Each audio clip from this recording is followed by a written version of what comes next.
Alright, time for the obvious joke. This is Drunk History. Hello everybody and welcome back to Drunk History with Graf. This is a series in which I drink some alcohol and talk about history, starting from the Bronze Age, going all the way up to present day. In this episode we're going to be starting off where we left off last episode at the end of the Battle of Marathon in about 490 BC. Hopefully we're going to get a little bit more done than last time. For at the very least, the first part of this episode is just going to be a quick going through of the film 300 and correcting everything that it did wrong and pointing out everything that it did correctly. Before we do that though, I'm going to take a moment to just pop over to the other side of the Mediterranean and note that last episode, while Athens was overthrowing their tyrant and replacing it with a republic, there was another city in Latium that was doing the same. A city you might know. A city called Roma, or Rome as we know it. Now Rome doesn't become particularly important until a little bit later, so we're just touching on it briefly. Let's get back to Greece. Alright, so at the end of the last episode, the armies of King Darius of Persia had retreated from Greece, having failed to defeat the Athenians at the Battle of Marathon. Now, in the intervening time before the next thing happens, Darius is killed. I can't remember why, but I seem to remember something about an assassination. Either way, this results in his son Xerxes being put on the throne of Persia. Now, 300, straight away, most people remember Xerxes as being a fucking giant, being like 10 feet tall. He's not 10 feet tall.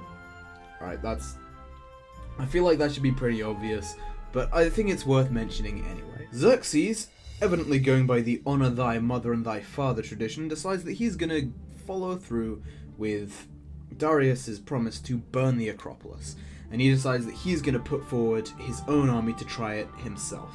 In fact, he decides that he's going to be a bit more ambitious, and he decides that he's going to attempt to conquer all of Greece for the glory of Persia. So he does the same thing that Persian emperors do. He sends his ambassadors out to the various Greek states, all of the big players in the region, and gives them the same offer that he has given to everyone else. Present to me earth and water, and you'll be considered to be a vassal of the Persian Empire. In a lot of places in Greece, such as Macedon and Thebes, this is received with, okay, please don't kill us. In Athens and in Sparta, this is responded to very poorly. The Athenian assembly, a couple of people get up from the crowd, pick up the Persian messenger and throw them out, physically. In Sparta, it gets a bit more extreme, and this has been very well shown in 300. In this scene, This is Sparta! As you can see, the Spartans threw the Persians down a well. According to legend, they did this with the one-liner, "Dig it out for yourselves." All of the Greeks that refused to capitulate to Xerxes all meet up in a single place. There, they go and they discuss what they're going to do to resist Persia. Now, interesting thing is that both Athens and Sparta are here. They both fucking hate each other. But, despite this, they realize that they have to work together. Because, although Sparta is the prime power on land, Athens recently discovered a silver mine nearby, and they promptly used the money that they got from this silver to build a navy, which is quite significant because not many Greek states do have navies, and those that did capitulated to Persia.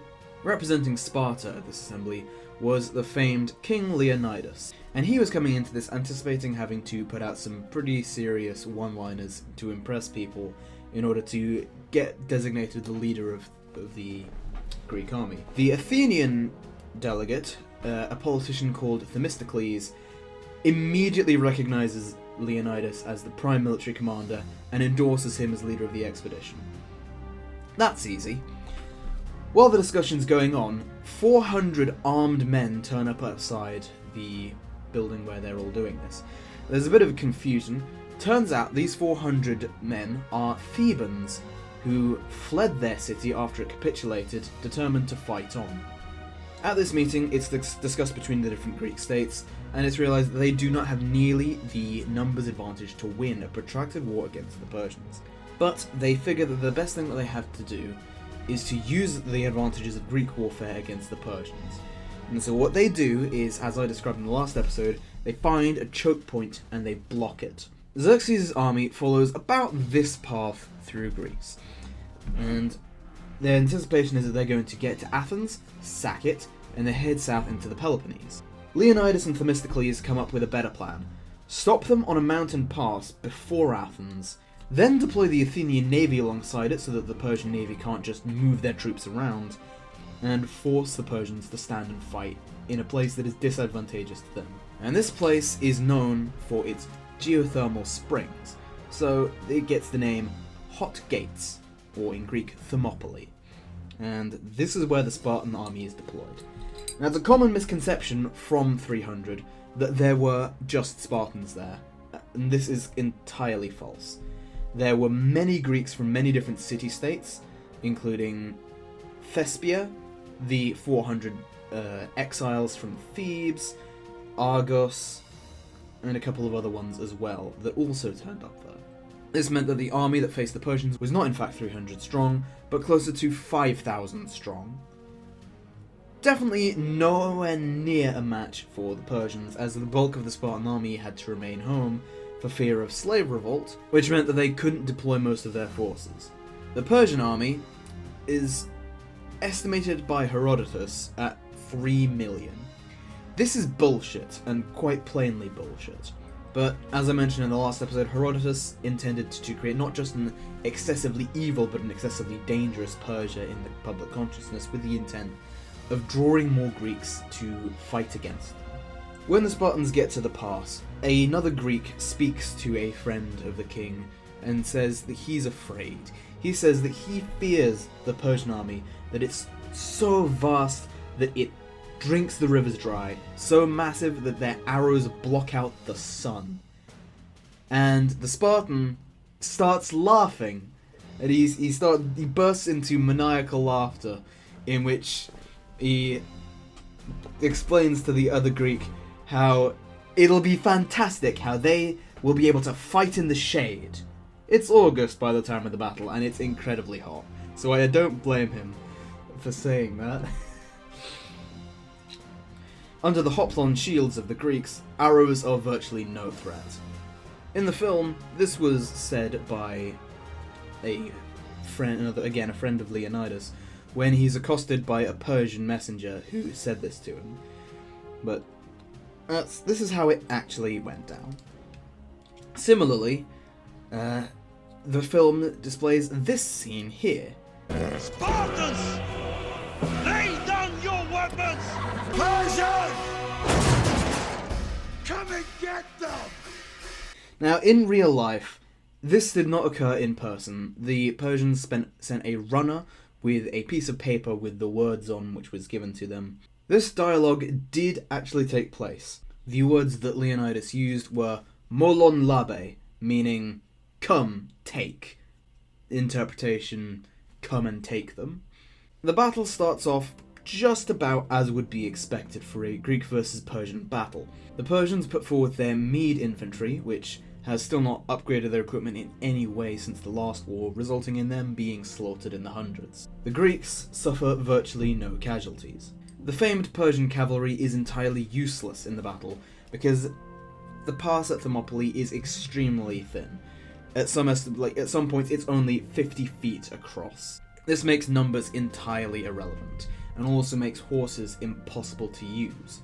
The only thing that you can really do with cavalry is force a shock charge, and the only thing that's going to do is kill your horses. The Greeks hold out this for 3 days. Throughout these 3 days, about, 30 Greeks are killed and 100 wounded out of 5,000. All are exhausted. But this battle is only really meant to buy time for bigger Greek armies to be assembled. On the 3rd day, a local shepherd turns up in the Persian camp, offering for a decent amount of money he would expose to them a route around the Spartans. His name is Ephialtes. And the Persian king, who's spent so far several thousand soldiers with absolutely no result, is interested, and he pays the shepherd to tell him, and the shepherd shows to him a goat path which can be used to flank around the Greek line. King Leonidas was aware of this path, but he didn't think that it could be possibly used by the Persians, because it's extremely thin and requires, at some places, for you to go single file. It's very difficult to move an army through there, so he didn't ignore it. He put a small detachment of Phocians to watch the exit to the pass, but he does not exactly think highly of it.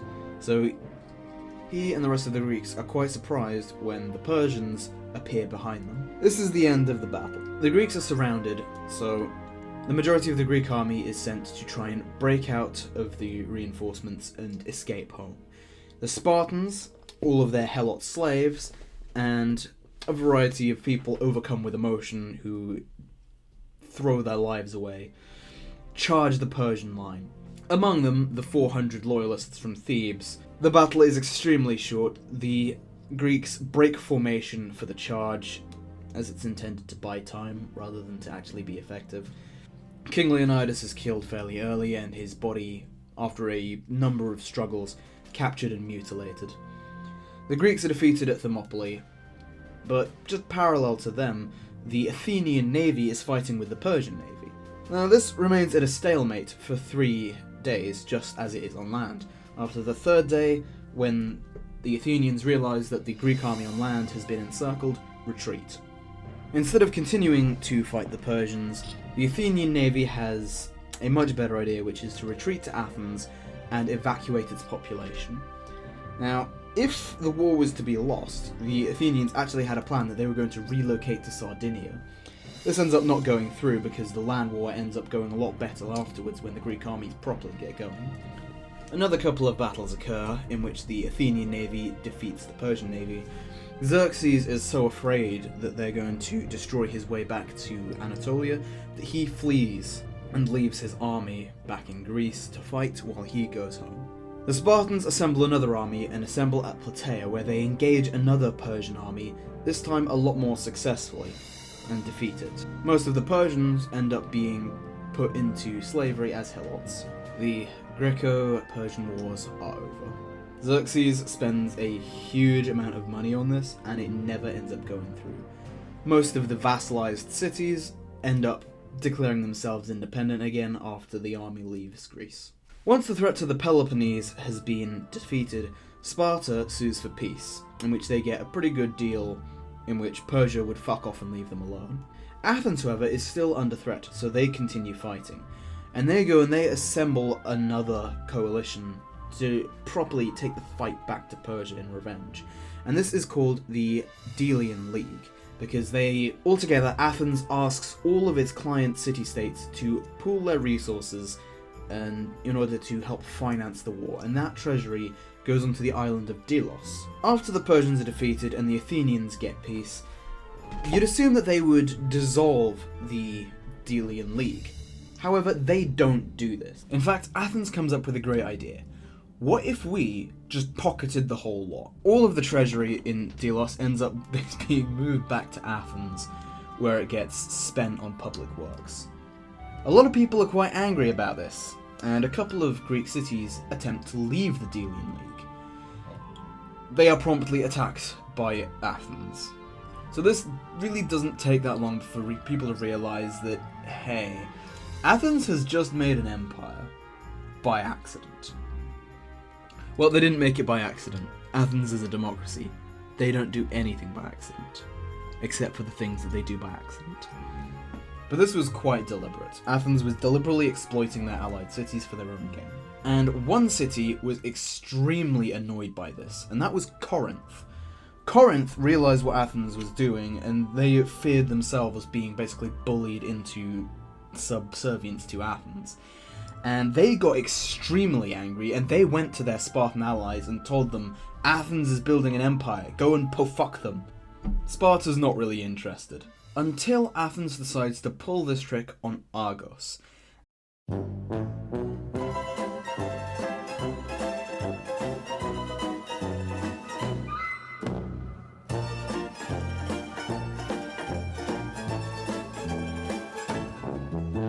And so, war were declared. This is the First Peloponnesian War.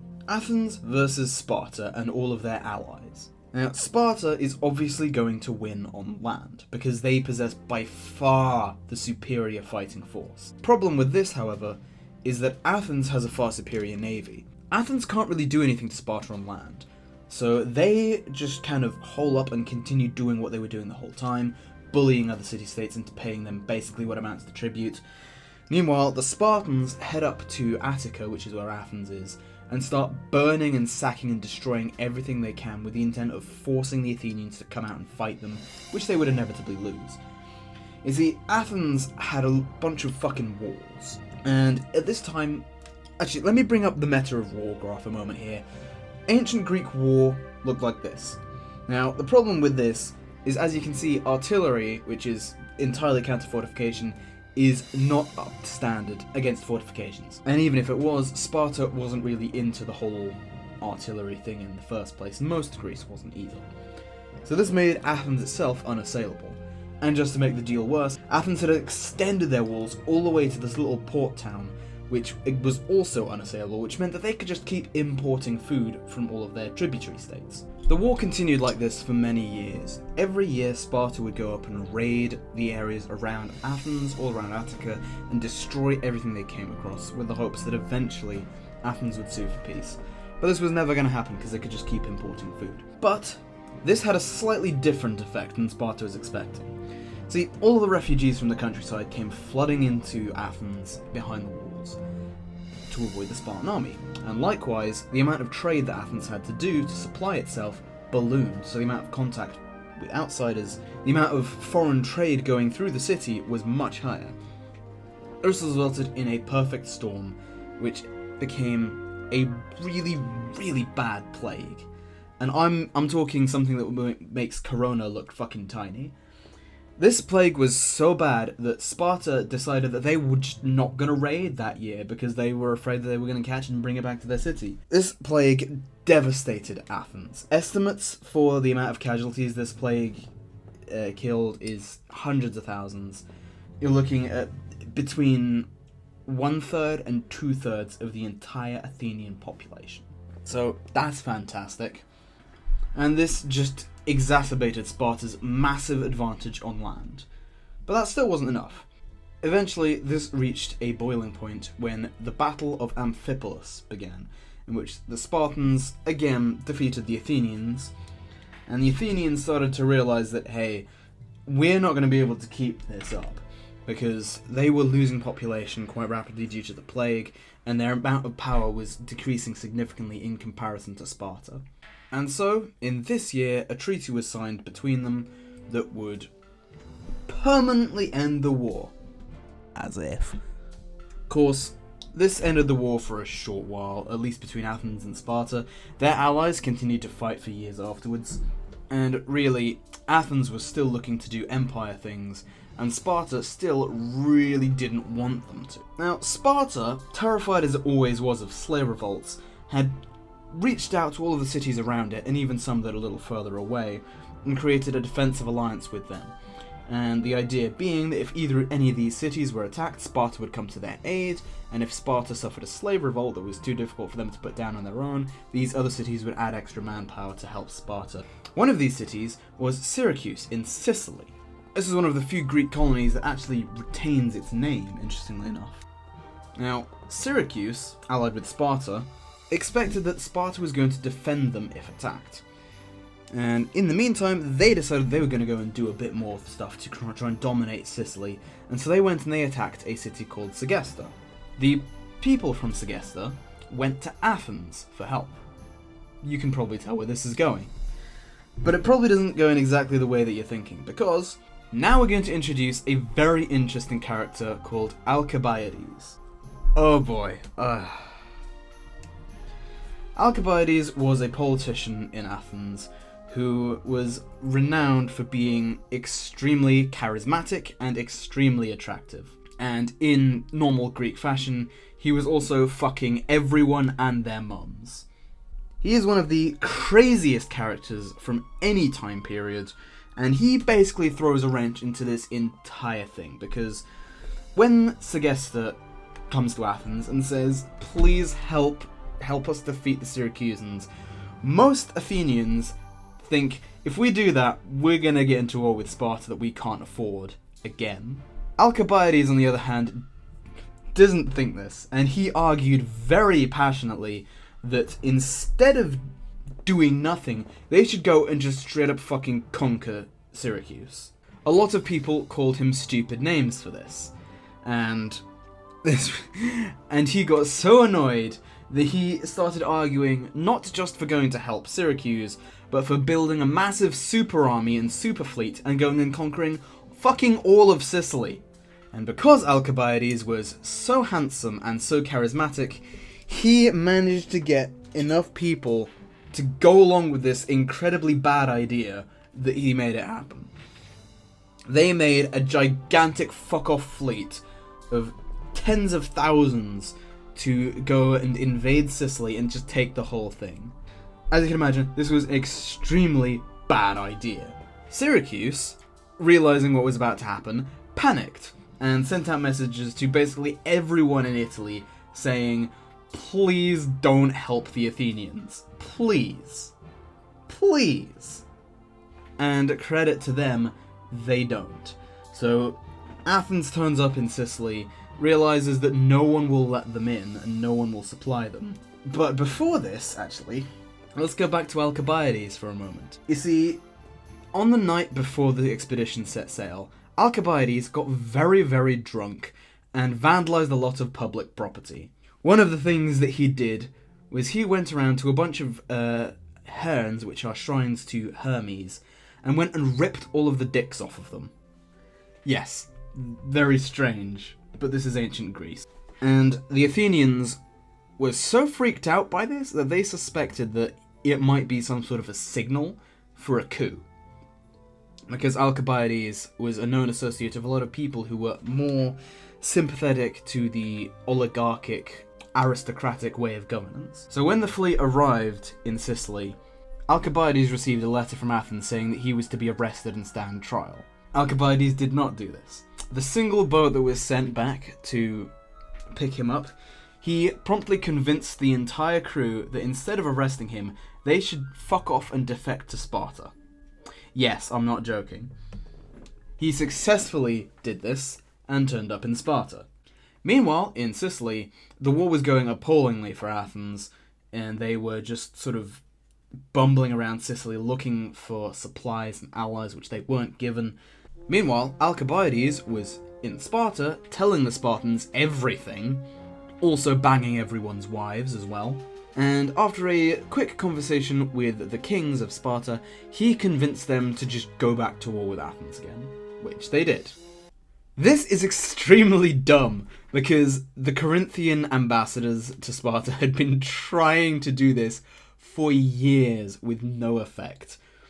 And just to make matters worse, the Persian Empire started funneling money into Sparta to try and destabilize Athens further because they were still salty. Not to mention the fact that they were afraid that if Greece ever unified, they'd be able to put a serious challenge to the Persians. In the business we call this foreshadowing. This meant that suddenly Sparta could afford a navy. Fuck. That was Athens' only advantage in this war. In panic, the oligarch supporters in Athens attempted a coup. Immediately after, the population of the city revolted and threw the new tyrants out. But it was too little, too late. The Athenian navy clashed with the Spartan navy in the Bosphorus Strait, and the Athenian navy was crushed. Unable to supply itself from its vast empire, Athens began to starve and promptly surrendered. Athens would never rise again after this. This was the last gasp of their power over Greece. They would still remain a powerful cultural icon, but they would never hold the same power on the global stage as they did before. Especially as the peace terms with Sparta required them to tear down their city walls. Ouch. The end of the war saw Sparta rise to dominance among the Greek states, Athens diminished, and a new balance of power established. And that, I think, is where we're going to end off today. In the next episode, we're going to talk about Xenophon's March of the 10,000, we're going to look at the conquests of Macedon, and maybe some other stuff. This has been Graf. I will see you next time. Thank you very much.